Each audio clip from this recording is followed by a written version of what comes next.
Before fire, before the wheel, before written language, humans were already cutting. The knife may be the first idea our species ever had. In the Olduvai Gorge in what is now Tanzania, early hominins struck sharp-edged flakes from volcanic rock. These were not accidents, they were decisions. The species we call Homo habilis, handy man, shaped these tools deliberately, pressing one stone against another to drive a razor-thin flake free. Obsidian, glassy black volcanic rock, could be worked into edges sharper than a modern surgical blade. Some surgeons still choose obsidian scalpels for delicate procedures today. For nearly 2.5 million years, humans refined this craft.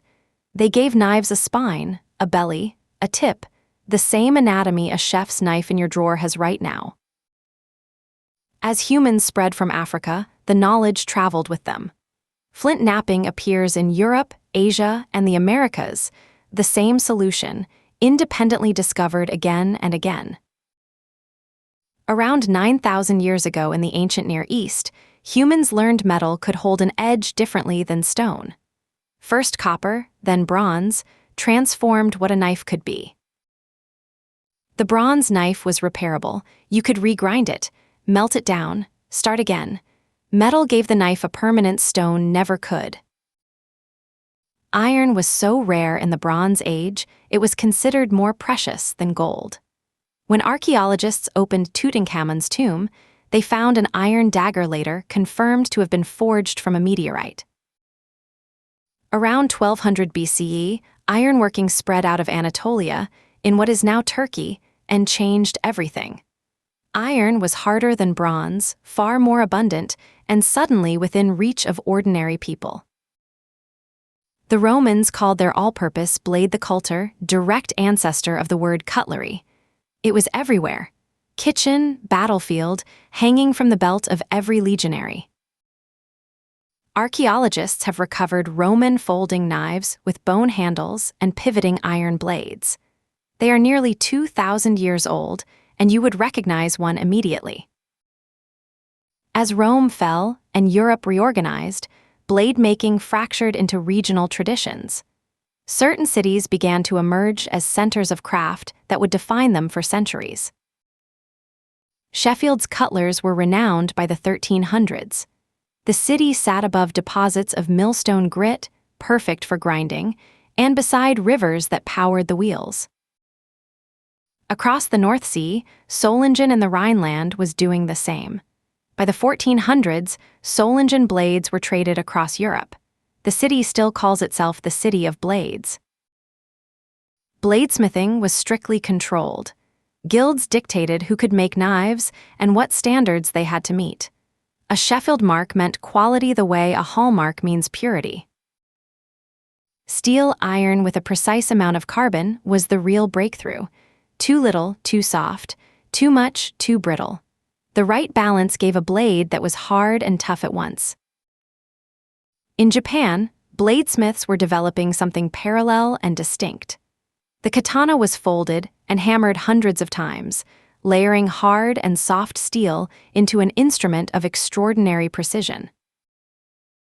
In the Middle East, a steel known in the West as Damascus, made from Wootz ingots imported from India, produced blades with a wavy pattern and a near-mythic reputation for holding an edge.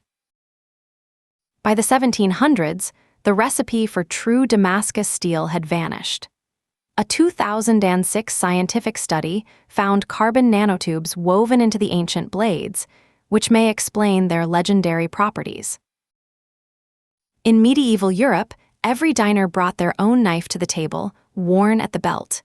Shared table knives were not provided. Your knife was yours. The statesman Cardinal Richelieu is said to have been so repulsed by guests picking their teeth with knife tips at his table that he ordered all his household knives reground with rounded points. The shape stuck. As the fork spread through European dining in the 1600s and 1700s, the knife's role at the table shrank. Etiquette had quietly redesigned the knife. In 1827, frontiersman Jim Bowie survived a notorious brawl on a sandbar along the Mississippi River using a large fixed-blade knife. The design that bears his name became a symbol of American frontier life and a lasting archetype. The Industrial Revolution transformed Sheffield into a global manufacturing force. By the mid-1800s, it was producing, by some estimates, roughly half of all the cutlery on Earth. Steam-powered grinding wheels let factories turn out blades at a scale no guild workshop dreamed of. For the first time, a quality knife was something almost anyone could afford. In 1891, a Swiss cutler named Karl Elsner won a contract to supply the Swiss army with a standard soldier's knife. He worked from a small workshop in Eibach, in the canton of Schwyz.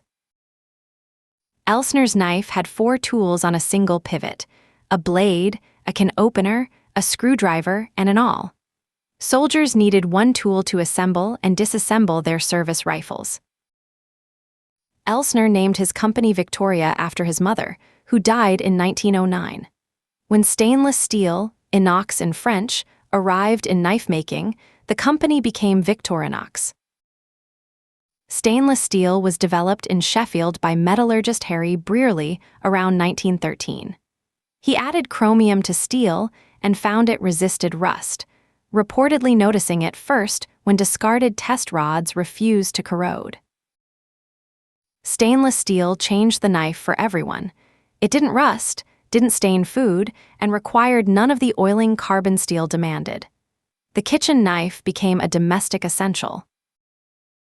Modern knife-making divides into 2 camps.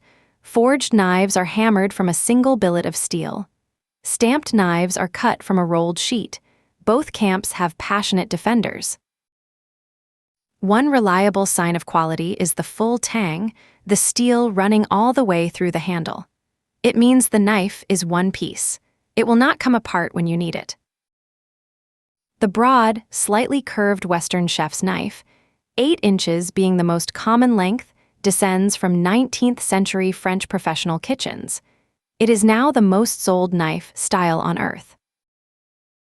After World War II, the Japanese santoku, often translated as 3 virtues, for slicing, dicing, and mincing, crossed into Western kitchens and gave home cooks a lighter, flatter alternative. The sharpening angle defines a knife's character. Western knives are typically ground to around 20 degrees per side. Japanese knives often go to 15. Lower means sharper, but more fragile. The whetstone, abrasive stone used to restore an edge, is itself ancient. Archaeologists have found them beside Bronze Age blades. The practice has not changed meaningfully in 4,000 years. Most home cooks confuse honing with sharpening. A honing rod realigns the edge. A whetstone removes metal and creates a new one. Hone every few uses. Sharpen a few times a year. Today, by some estimates, roughly 2.5 billion people cook with a knife daily. The global cutlery market is widely cited as exceeding $20 billion a year. Nearly every country has laws governing which knives you can carry and how long the blade can be. The knife remains the one common tool governments still actively treat as a potential weapon. In the 1980s, Japanese manufacturers introduced blades made from zirconium oxide ceramic. They hold a sharp edge far longer than steel, but they can shatter under lateral pressure. Researchers are developing blades coated in diamond-like carbon and edges shaped at the nanoscale. The cutting edge of cutting-edge technology is, fittingly, a cutting edge. From an obsidian flake in a Tanzanian gorge to a chef's knife on a magnetic strip in a modern kitchen, the span is 2.5 million years. The idea has not changed once. Every human culture on record developed a cutting tool. Some anthropologists argue this single fact tells us more about what we are than almost anything else. You probably have a knife in a drawer right now.